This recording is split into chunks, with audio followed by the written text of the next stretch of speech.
माननीय अध्यक्ष जी, कल ऑपरेशन महादेव में सुलेमान उर्फे फैजल जट, अफगान और जिब्रान, 3 आतंकवादी सेना, सीआरपीएफ और जम्मू कश्मीर पुलिस के संयुक्त अभियान में ऑपरेशन महादेव में मारे गए।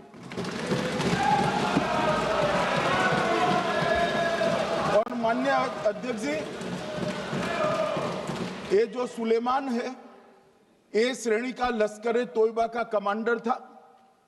पहलगाम हमले में और गगनगिर आतंकी हमले में वो लिप्त था। इसके ढेर सारे सबूत हमारी एजेंसियों के पास है। अफगान ए श्रेणी का लश्कर तैयबा का आतंकवादी था और जिब्रान भी ए ग्रेड आतंकवादी था।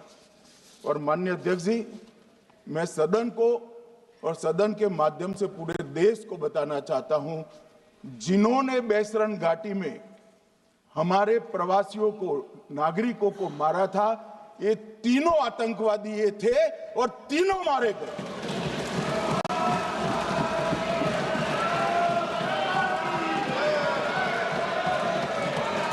और मान्यवर, मैं आज इस सदन के माध्यम से सेना के पैरा 4, सीआरपीएफ के सारे जवान जो अभियान में शामिल थे और जम्मू कश्मीर पुलिस के जो जवान थे, वो सभी को सदन और पूरे देश की ओर से बहुत बहुत साधुवाद देना चाहता हूं। माननीय अध्यक्ष जी, मैं इस ऑपरेशन महादेव के बारे में थोड़ा डिटेल में बताना चाहूंगा। ऑपरेशन महादेव की शुरुआत 22 मई 2025 को, एक प्रकार से तो जिस दिन हत्या हुई थी उसी दिन रात को 22 मई 2025 को हुई। जिस दिन हत्या हुई थी उसी दिन रात को एक सुरक्षा मीटिंग की गई थी जम्मू कश्मीर में। ये पूछ रहे थे, कोई गए नहीं, सिर्फ राहुल गांधी गए। अब आपकी आंख कौन से चश्मे से देख रही है मुझे मालूम नहीं। माननीय अध्यक्ष जी, 1 बजे हमला हुआ, मैं 5:30 बजे श्रीनगर में उतर चुका था। माननीय अध्यक्ष जी, अरे सुनो, मैं बताता हूँ ना 22 में, सुनो ना प्लीज, धैर्य रखकर सुनो, हमने आपको नहीं टोका है, सुनना पड़ेगा भाई, ऐसे नहीं चलेगा। माननीय अध्यक्ष जी, नहीं, पर बैठे मत बोलिए आप भी। माननीय अध्यक्ष जी, 23 अप्रैल को टिप्पणी मत करिए। एक सुरक्षा मीटिंग की गई। सभी सुरक्षा बल, सेना, CRPF, BSF, Jammu Kashmir police, और सबसे पहले उसमें निर्णय किया गया कि जो नृशंस हत्यारे हैं वो देश छोड़कर पाकिस्तान भाग न पाए, इसकी हमने पुख्ता व्यवस्था की और भागने नहीं। 22 मई को आईबी के पास एक ह्यूमन इंटेल आई और एक क्षेत्र के अंदर, दाची गांव क्षेत्र के अंदर आतंकवादियों की उपस्थिति की सूचना मिली। आईबी और सेना द्वारा दाचीकाम क्षेत्र में अल्ट्रा सिग्नल कैप्चर करने के लिए जो इंस्ट्रूमेंट हमारी एजेंसियों ने बनाए हैं, इसके द्वारा इस सूचना को पुख्ता करने के लिए मई से 22 जुलाई तक लगातार प्रयास किए गए। ठंड में ऊंचाइयों पर हमारे सेना के अधिकारी पैदल इनके सिग्नल प्राप्त करने के लिए घूमते रहे, आईबी के अफसर भी घूमते रहे, सीआरपीएफ भी घूमती रही, और मान्यवर 22 जुलाई को हमें सफलता मिली। सेंसर्स के माध्यम से आतंकवादी होने की पुष्टि मिल गई। तब 4 पैरा जो हमारी सेना का एक हिस्सा है, उसकी नेतृत्व में 4 पैरा के जवान, सीआरपीएफ के जवान और जम्मू कश्मीर पुलिस के जवान मान्यवर एक साथ ये आतंकवादियों को घेरने का काम किया। सेना, सीआरपीएफ, जम्मू कश्मीर पुलिस की मीटिंग भी की गई। जो 5 ह्यूमन एसेट्स थे उनको भी वहां बेचा गया और कुल मिलाकर कल जो ऑपरेशन हुआ इसमें हमारे निर्दोष नागरिकों को मारने वाले तीनों आतंकी मौत के घाट उतार दिए। मान्यवर, तीनों के नाम मैंने बताए हैं, सुलेमान उर्फे फैजल जट, अफगान और जिब्रान। मान्यवर, वो तो एक आशंका थी कि यही लोगों ने घटना की है, मगर मैं बाद में एनआईए की जांच पर आता हूं, एनआईए ने पहले से ही इनको जिन्होंने आसरा लिया था वो लोगों को गिरफ्तार कर रखा था। उनको खाना पहुंचाने वाले लोगों को अपने कब्जे में रखा था। तो जब आतंकवादियों के शव श्रीनगर आए, इनसे पहचान कराई गई। 4 लोगों ने पहचान लिया, यही 3 लोग थे जिन्होंने पहलगांव में आतंकी घटना को। मगर हमने इस पर भी भरोसा नहीं किया मान्यवर, कोई जल्दबाजी नहीं की। हमने जो आतंकी घटना स्थान से कारतूस मिले थे, वो कारतूस का एफएसएल रिपोर्ट पहले से कराकर रखा था और चंडीगढ़ सेंट्रल एफएसएल के अंदर बैलिस्टिक रिपोर्ट के आधार पर उनका रिपोर्ट तैयार था। जब ये कल आतंकवादी मारे गए, इनकी 3 राइफलें पकड़ी गई। एक M9 अमेरिकन राइफल थी और 2 AK-47 राइफल थी। जो कारतूस मिले थे वो भी M9 और AK-47 के भी थे, मगर हमने इससे भी संतोष नहीं माना। ये राइफलों को एक विशिष्ट विमान के द्वारा कल रात को 12 बजे चंडीगढ़ पहुंचा गया और पूरी रात फायरिंग कर इसके भी खाली खोखे जनरेट किए गए। 2 खोखों का मिलान किया गया, राइफल की नाली और निकले हुए खोखों का भी मिलान हो गया। तब ये तय हो गया कि इन्हीं 3 राइफलों से हमारे निर्दोष नागरिक मारे गए। मैं थोड़ा एनआईए की जांच के बारे में भी बताना चाहूंगा। मान्यवर, जिस दिन लश्कर-ए-तोयबा ने और इसके आउटफिट TRF ने इसकी जिम्मेदारी ली, उसी दिन हमने तय कर लिया था कि ये जांच एनआईए को सौंप दी जाएगी, क्योंकि एनआईए आतंकवाद के केसों की जांच के लिए, वैज्ञानिक तरीके से जांच करने के लिए और सजा कराने के लिए महारत हासिल की हुई विश्व मान्य एजेंसी है, जिसका सजा कराने का दर 96% से ज्यादा है। मान्यवर, हमने तुरंत ही इसकी जांच एनआईए को दे दी। हमने पूरी व्यवस्था की। सेना, बीएसएफ, सीआरपीएफ और जम्मू कश्मीर पुलिस ने कि ये लोग देश छोड़कर भाग न जाए। और मान्यवर, इसकी जांच की शुरुआत हुई। एक थकाने वाली बहुत लंबी जांच हुई है। जांच के दौरान मृतक के परिजन जो साथ में थे, उनको सभी को चर्चा किए गया। पर्यटकों, खच्चर वालों, पोनी वालों, फोटोग्राफर, कर्मचारियों, विभिन्न दुकान में काम करने वाले लोगों, कुल मिलाकर 1055 लोगों की लंबी 3000 घंटे से ज्यादा पूछताछ इंफॉर्मेशन के लिए की गई और इस सबको वीडियो पर रिकॉर्ड कर दिया गया। और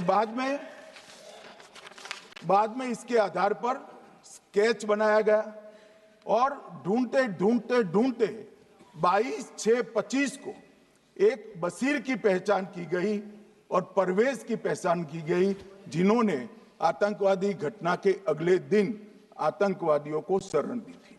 उनको अपने ढोक में रखा था। वो दोनों को गिरफ्तार कर लिया गया। अब वो हमारी कस्टडी में है। दोनों गिरफ्तार अपराधियों ने खुलासा किया कि 21/4/25 की रात को 8 बजे 3 आतंकवादी बेसरण से लगभग 2 किलोमीटर दूर स्थित परवेज ढोक में आए थे।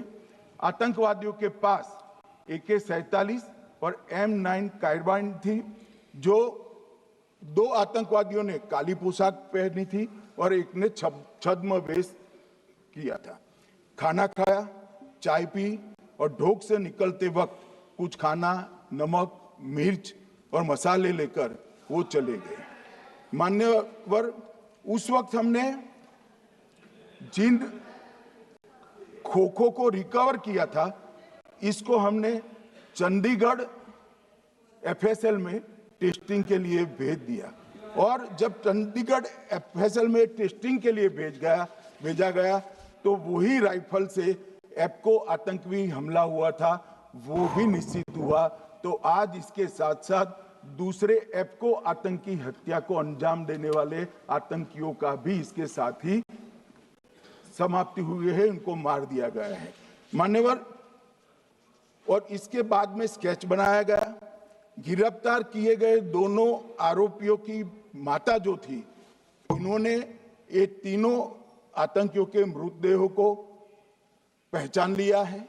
दोनों आतंकवादी घटना में साथ लेने वाले उनके साथियों ने भी पहचान लिया है और अब उसकी FSL की पुष्टि भी आज सुबह 4 बजे हो गई थी।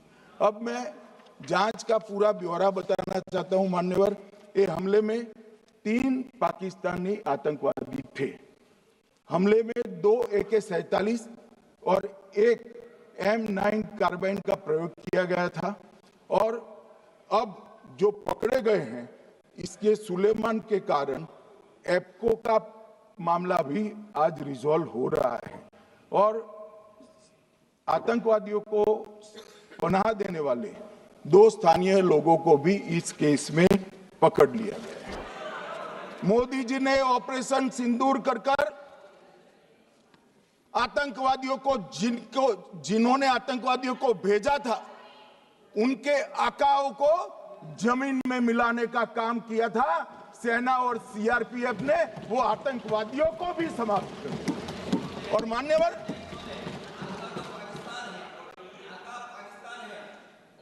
कौन पाकिस्तान से आपकी बात होती है क्या? अरे बैठ जाओ भाई।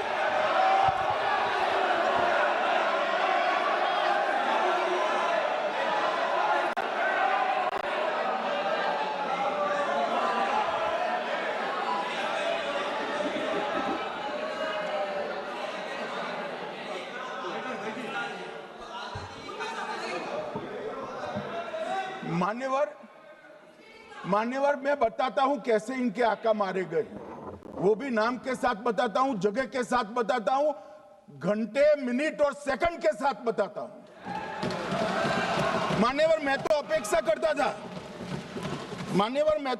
करता था कि जब एक सूचना सुनेंगे, पक्ष विपक्ष में खुशी की लहर दौड़ जाएगी, मगर ये स्याही पड़ गई इनके चेहरे। ये क्या है मान्यवर? किस तरह की पॉलिटिक्स? भाई, आतंकवादी मारे गए, आपको इसका भी आनंद नहीं है?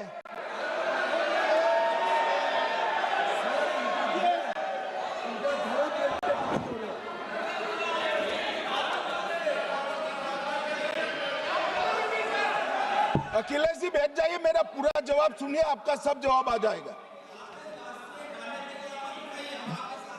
भाई, आप आतंकवादियों का धर्म देखकर दुखी मत होइए।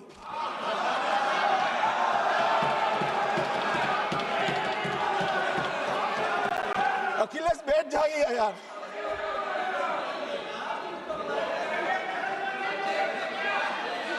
अखिलेश जी बैठ जाइए। मान्यवर, किसी को संशय रखने की जरूरत नहीं है। बैलिस्टिक रिपोर्ट मेरे पास है, मेरे हाथ में है और 6 वैज्ञानिकों ने इसको क्रॉस चेक किया है। सुबह 4:46 पर फोन पर मुझे 6 ने वीडियो फोन पर कहा है कि 100% वही गोलियां हैं जो वहां चलाई थी। कल इस देश के पूर्व गृह मंत्री चिदंबरम जी ने सवाल उठाया कि क्या प्रूफ है कि ये आतंकवादी पाकिस्तान से आए, और मान्यवर कब उठाया?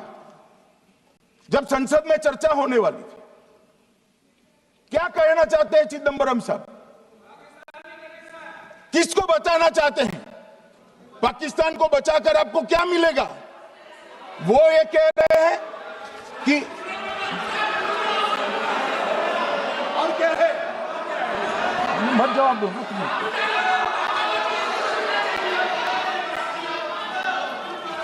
मान्यवर हमारे पास, मैं आज चिदंबरम साहब को कहना चाहता हूं, मैं आज चिदंबरम साहब को आपके माध्यम से कहना चाहता हूं, हमारे पास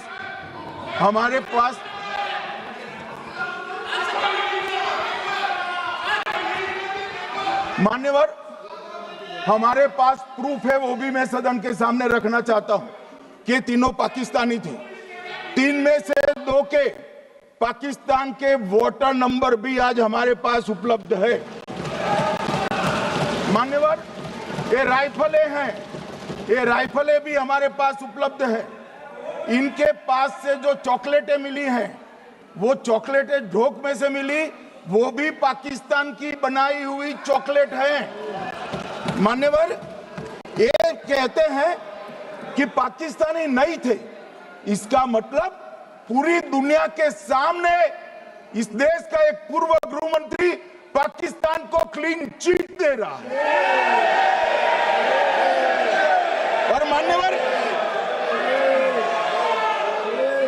और मान्यवर वो पाकिस्तानी आतंकवादी नहीं थे, ऐसा बोलकर श्री चिदंबरम अगर पाकिस्तानी आतंकवादी नहीं थे तो पाकिस्तान पर हमला क्यों किया, वो भी सवाल खड़ा कर रहे हैं। मान्यवर आज पूरी दुनिया ने हमारे संसद सदस्य गए थे, स्वीकारा था कि हमला पाकिस्तान ने किया है, और इस देश का गृह मंत्री जो कांग्रेस पार्टी से आता है वो कहता है कि क्या सबूत है। अरे मुझसे मांगते, मैं दे देता, टीवी से मांगते हैं, पूरी दुनिया के सामने उजागर करते हैं, सब सुबह खड़ा करते हैं। पाकिस्तान को बचाने का इनका ये षड्यंत्र आज 130 करोड़ लोग जान रहे हैं। बच नहीं पाओगे आप लोग, बच नहीं पाओगे। मान्यवर अब ये टेररिज्म की बात करते हैं, मैं इसमें भी पूरे देश की जनता को टेररिज्म की विगत 20 साल की स्थिति से अवगत कराना चाहता हूं। मान्यवर अटल जी की सरकार थी, 2002 में टेररिज्म को समाप्त करने के लिए अटल जी की सरकार, एनडीए की सरकार, भाजपा सरकार पोटा का कानून लेकर आई। मान्यवर मैं सदन को याद कराना चाहता हूं, पोटा कानून का विरोध किसने किया था? किसने किया? कांग्रेस पार्टी ने किया। हमारे पास बहुमत नहीं था राज्यसभा में, मजबूरन हमने कानून को घिर गया, मजबूरन संयुक्त सत्र बुलाना पड़ा और पोटा कानून संयुक्त सत्र में पारित हुआ। देश नहीं भूल सकता मान्यवर। और पोटा कानून को रोककर आज भी कांग्रेस पार्टी के नेता जब बोले तब कहे, पोटा कानून को रोककर किसको बताना चाहते थे आप? किसको बचाना चाहते थे? पोटा तो आतंकवादियों के खिलाफ था। पोटा को रोककर अपनी वोट बैंक का उल्लू सीधा करने के लिए आप आतंकवादियों को बचाना चाहते। और मान्यवर 2004 में अटल जी की सरकार गई, मनमोहन सिंह सोनिया गांधी की सरकार आई। आते ही पहला काम क्या किया मान्यवर? पहली ही कैबिनेट में पोटा कानून को रद्द कर दिया। मैं फिर से पूछता हूं, किसके फायदे के लिए कांग्रेस पार्टी ने पोटा कानून रद्द किया? जवाब दीजिए जरा यहां पर। और मान्यवर इसके बाद क्या हुआ? 2004 के दिसंबर में पोटा कानून रद्द हुआ। 2005 में अयोध्या में रामलल्ला के टेंट पर हमला हुआ, आतंकवादी मारे गए। मुंबई लोकल ट्रेन 2006-5 में रामलल्ला पर हमला, 6 में मुंबई ट्रेन में बम धमाके 187 लोग मारे गए। 2006 डोडा उधमपुर में हिंदुओं पर हमला, 34 लोग मारे गए। 2007 हैदराबाद 44 लोग मारे गए। 2007 यूपी लखनऊ वाराणसी 13 लोग मारे गए। रामपुर सीआरपीएफ कैंप वहां पर हमला हुआ 2008 में। 2008 में श्रीनगर के आर्मी के काफिले पर हमला हुआ, 10 सुरक्षा बल मारे गए। मुंबई आतंकी हमला 2008 में हुआ, 246 लोग मारे गए। जयपुर में 8 बम धमाके हुए, 64 लोग मारे गए। 2008 में अहमदाबाद में 21 बम धमाके हुए, 57 लोग मारे गए। दिल्ली में 2008 में 5 धमाके हुए, 22 लोग मारे गए। और पुणे की जर्मन बेकरी 17 लोग मारे गए। वाराणसी में 10 में धमाका हुआ, 11 में मुंबई में 3 धमाके हुए, 27 लोग मारे गए। मान्यवर, आतंकवाद के खिलाफ लड़ाई होती, कभी वो हमला करते हैं, मगर सवाल ये है कि इन्होंने 5 से 11 के बीच में 27 जघन्य हमले किए, 1000 के करीब करीब लोग मारे गए। आपने क्या किया? क्या किया आपने? जवाब दीजिए, क्या किया? और मैं राहुल गांधी जी को चैलेंज देना चाहता हूं, इन्होंने इस आतंकवादी हमलों के खिलाफ उनकी सरकार ने जो कदम उठाए, यहां खड़े रहकर हिम्मत से बताए देश की जनता को, कुछ नहीं किया। मान्यवर, ये यहां से आतंकवादियों की फोटो पाकिस्तान भेजते रहे, डोजियर भेजते रहे। और मान्यवर ये कहते हैं कि आपके समय में भी हमले हुए। मैं उनको अंतर समझाना चाहता हूं, वो देख नहीं पा रहे। मान्यवर, हमारे समय में जो भी आतंकवादी घटना हुई, पाक प्रेरित और कश्मीर सेंट्रिक हुई। देश के हिस्से में 2004 से 2014 से 2025 तक एक भी घटना नहीं हुई है। मान्यवर, ये नरेंद्र मोदी सरकार है मान्यवर। और कश्मीर में भी आज स्थिति ऐसी हुई है, उनको पाकिस्तान से आतंकवादी भेजने पड़ते हैं। कश्मीर में आतंकवादी अब हमारे नहीं बनते। और मैं सलमान खुर्शीद जी को भी याद करना चाहता हूं। एक बार मैंने बड़े सवेरे में नाश्ता करता था, टीवी पर उनको रोते हुए देखा। मुझे लगा क्या हुआ, कोई बड़ी घटना हो गई। तो रोते रोते वो श्रीमती सोनिया गांधी के घर से बाहर आ गए कि बाटला हाउस की घटना देखकर सोनिया जी फूट फूट कर रो पड़ी। अरे रोना था तो शहीद मोहन शर्मा के लिए रोते, बाटला हाउस के आतंकवादियों के लिए रोना आता है। और मान्यवर, हमें पूछते हैं कि आपने क्या किया। कोई अधिकार नहीं है पूछने का, कोई अधिकार नहीं है मान्यवर। अरे हमें पूछते थे,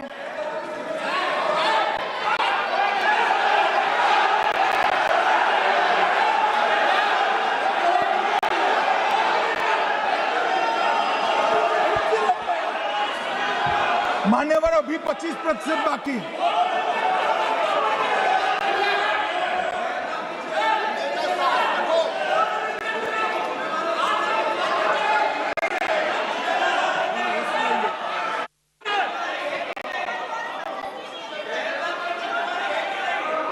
बैठिए, जवाब दे रहे हैं ना आपका, जवाब दे रहे हैं आपका।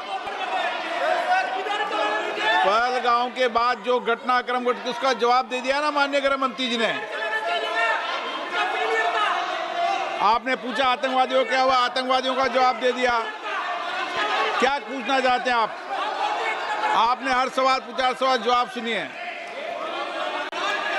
माननीय गृह मंत्री जी।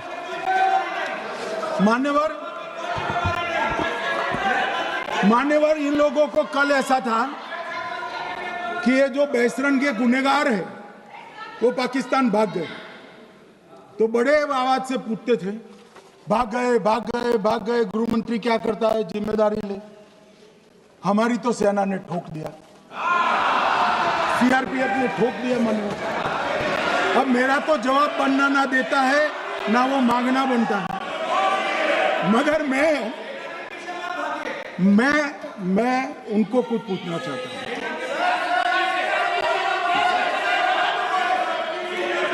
मान्यवर,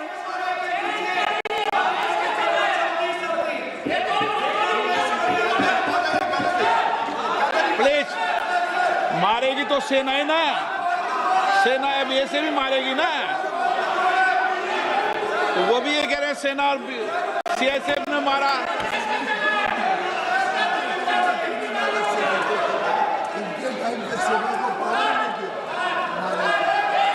मान्यवर ये कहते हैं,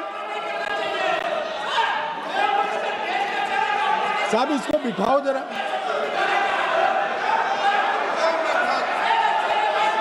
हाँ, प्लीज बैठिए बैठिए बैठिए बैठिए बैठिए।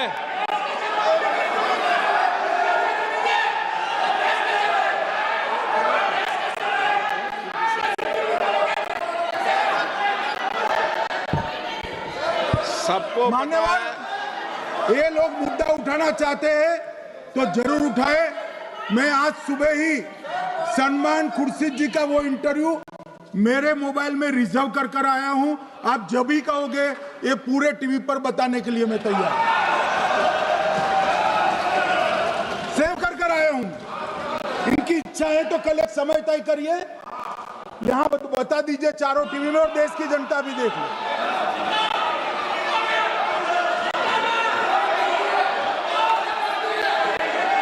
मान्यवर कह रहे हैं बताओ, आप बताओ, बताना है या नहीं बताना, ये पूछो ना उनको। मान्यवर ये पूछ रहे थे कि क्यों भाग गए। अब मेरा समय काफी जाएगा, मैं जरा संक्षिप्त में कहता हूं, घटनाओं पर नहीं जाओ। दाऊद इब्राहिम कासकर 1986 में भागा, श्री राजीव गांधी की सरकार। सैयद सलाउद्दीन 93 में भागा, कांग्रेस की सरकार। टाइगर मेमन 93 में भागा, कांग्रेस की सरकार। अनीस इब्राहिम कासकर 93 में भागा, इनकी सरकार। रियाज भटकल 2007 में भागा, इनकी सरकार। इकबाल भटकर 2010 में भागा, इनकी सरकार। मिर्जा सादाब बेग 2009 में भागा, इनकी सरकार। अब मान्यवर मेरा तो जवाब मांग लिया, हमारे सुरक्षा बलों ने मेरा जवाब भी दे दिया, अब राहुल गांधी इसका जवाब दे।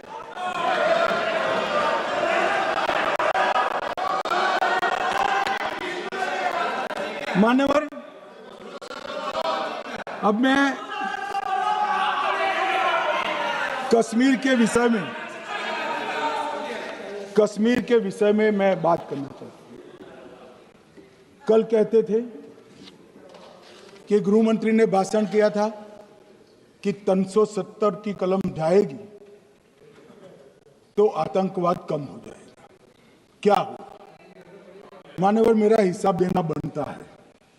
हम भारतीय जनता पार्टी के कार्यकर्ता हैं, ये नरेंद्र मोदी जी की सरकार है, हम जवाबदेह होते हैं जनता के प्रति, संसद के प्रति और देश के हितों के प्रति। मैं आज देश की जनता के सामने 2004 से 14 और 2015 से 25 10 साल का लेखा जोखा रखना चाहता हूं। 2004 से 14 में अखंड सोनिया मनमोहन की सरकार थी 10 साल की, और 15 से 25 अखंड रूप से नरेंद्र मोदी जी की सरकार। कश्मीर में टेरर इंसिडेंट 7217 हुए थे 2004 से 14 में। 70% की कमी के साथ 2150 हो गए 1525। नागरिकों की मृत्यु 2004 से 14 में 1770 हुई, 2015 से 25 में कम होकर 357 हो गई, 80%। सिक्योरिटी फोर्सेस की मृत्यु 1060 हो उस वक्त, और हमारे समय में 542 हुई, और टेररिस्टों की मृत्यु में 123% की वृद्धि हुई। ये हमें पूछ रहे हैं क्या हुआ? आंकड़े से भाग नहीं सकते भाई, आंकड़े से भाग नहीं सकते। पहले ऑर्गेनाइज्ड टाउन पेल्टिंग साल की 2654 होती थी एवरेज इनकेस में। कितनी मान्यवर? 2654 पथराव होते हैं, 2024 में 0 हो गए। मान्यवर ऑर्गेनाइज हड़ताल पाकिस्तान से ऐलान करते थे, घाटी बंद रहती थी। पाकिस्तान की भी हिम्मत नहीं है, घाटी में भी हिम्मत नहीं है। इनके समय में साल में 132 दिन घाटी बंद रहती थी, अब ऑर्गेनाइज हड़ताल 3 साल से 0 है। मान्यवर टाउन पेल्टिंग में नागरिकों की मृत्यु हर साल 112 होती थी, 3 साल से नागरिकों की मृत्यु 0 है। मान्यवर जख्मी होते थे 6235 लोग टाउन पेल्टिंग में, आज 0। और अब मैं कहता हूं कि धारा 370 ने कश्मीर में आतंकवादी इकोसिस्टम को नष्ट कर दिया है, जिस धारा 370 को आपने इतने साल तक बचा कर। हमने जीरो टेरर प्लान बनाया है, एरिया डोमिनेशन प्लान बनाया है, मल्टी लेवल डिप्लॉयमेंट किया है, सुरक्षा जेलें बनाई हैं, 98% ट्रायल अब वीडियो पर हो रहे हैं। हमने संचार साधन बसाए हैं और 702 फोन विक्रेता जेल में डाले, 2667 सिम कार्ड बन गए। हमने एक जमाना था साहब, 10-10 हजार लोगों के जनाजे निकलते थे। पूरे देश ने घटनाएं देखी होगी, बुरहान वानी मर गए, फला मर गए, ढिका मर गए, 10-10 हजार। अब जो मारा जाता है उसको वही दफना दिया जाता है। किसी भी आतंकवादी को उसका महिमा मंडन करने के लिए जनाजे की इजाजत नरेंद्र मोदी के शासन में नहीं। मान्यवर आतंकवादियों के सगे वाले और समर्थक चुन चुन कर हमने नौकरियों से निकाले, पासपोर्ट रद्द कर दिए हैं, गवर्नमेंट कॉन्ट्रैक्ट रद्द कर दिए हैं। 75 से ज्यादा आतंकी समर्थकों को कोर्ट से ऑर्डर लेकर सरकार से बर्खास्त कर दिया गया है। बार काउंसिल उनके समर्थकों से भरी थी, सस्पेंड कर नया लोकप्रिय चुनाव हमने कराया है। मान्यवर कई संगठन बैन करे, मैं बाद में बताता हूं। विशेष यूएपीए अदालतें बनाई हैं, लगभग मार्च 22 से 25 के बीच में यूएपीए के 2267 मामले हमने जब्त किए हैं, दर्ज किए हैं, 374 कुर्की की है। और परिणाम क्या है मान्यवर? ये पूछ रहे हैं परिणाम क्या है? शुतुरमुख वृत्ति से अगर मिट्टी में सर रखकर बैठोगे तो कुछ नहीं, सूर्य भी नहीं दिखेगा। एक समय में हुर्रियत के नेताओं को यहाँ वीआईपी ट्रीटमेंट मिलता था, हुर्रियत के साथ चर्चा करते थे, और ये हुर्रियत वाले आते थे, रेड कारपेट पूरा रोड खाली कर सीधा आता था, और मनमोहन सरकार के दूत इनके साथ चर्चा करते थे। सारे हुर्रियत के कंपोनेंट हमने बैन कर दिए हैं, सारे जेल की सलाखों के पीछे। हम कोई हुर्रियत से बात करना नहीं चाहते। मैं सदन में नरेंद्र मोदी जी की नीति दोहराना चाहता हूं। हुर्रियत टेररिस्ट संगठनों के आउटफिट है, हम इनसे बात नहीं करेंगे। हम अगर किसी से बात करेंगे तो घाटी के युवाओं के साथ बात करेंगे, हुर्रियत के साथ बात। मान्यवर चुनाव के दौरान डर का माहौल होता था, अब 98.3% मतदान हुआ पंचायत चुनाव। कांग्रेस की बंद बहिष्कार का समय बंद हो गया। सेपरेटिस्ट बात करना चाहते थे, अब वो नहीं कर सकते। और मान्यवर 2019 के बाद हमने कितने संगठन बैन करे, मैं बोलना चाहता हूँ, थोड़ा समय चाहिए मान्यवर। The TRF, people's anti fascist front, Tehreek ul Mujahideen, Jamaat ul Mujahideen Bangladesh Hindustan, Jammu Kashmir Ghaznavi force, Khalistan tiger force, Hizb ut Tahrir, जमाते इस्लामी, जो जमाते इस्लामी ने पूरे पाकिस्तान के अंदर एक प्रकार से अलगाववाद का जहर घोला, वो जमाते इस्लामी आज बंद कर दिया गया। Jammu Kashmir liberation front, Jammu Kashmir democratic freedom party, Muslim league Jammu Kashmir, Tehreek Hurriyat, Muslim conference सुमजी गुट, Jammu Kashmir national front, Jammu Kashmir peoples freedom league, Jammu Kashmir peoples league, Jammu Kashmir Ittehadul Muslimeen Awami action committee, Sikh for justice और पॉपुलर फ्रंट ऑफ इंडिया को भी हमने बैन किया। और शांति ऐसे नहीं हुई है।